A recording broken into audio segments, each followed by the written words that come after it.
ganap niyo po today? Ay, another speaking engagement dito sa Nueva Ecija. Hindi ka ba napapagod, ma'am? Lagi mo itong ginagawa. Papagod din, syempre. Pero I've been doing this for the last 21 years, turning 22 in January. Well, kapag tinitignan mo kasi isang bagay na trabaho, nakakapagod talaga. Kasi gusto mo well compensated ka, tapos gusto mo lahat may kapalit. Pero sa First Vita Plus kasi, ano siya pag passion mo, yung ginagawa mo, especially ako, mission ko na pumunta sa iba't ibang lugar sa Pilipinas and even abroad to share what opportunity First Vita Plus can offer. At for almost 22 years, I'm very proud to say na First Vita Plus has continued its mission.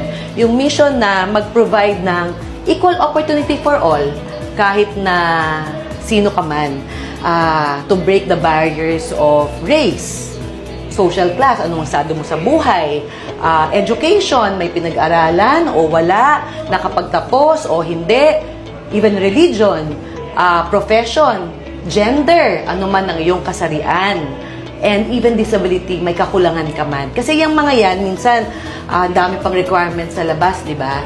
Pero sa First Vita Plus, ito yung number 1 rule ko, no discrimination. Basta't may pangarap ka. So ito ay para sa, First Vita Plus ay para sa employed, underemployed, unemployable.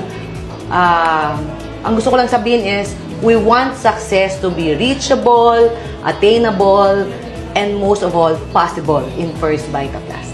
At yan ang ituturo ko mamaya. See you!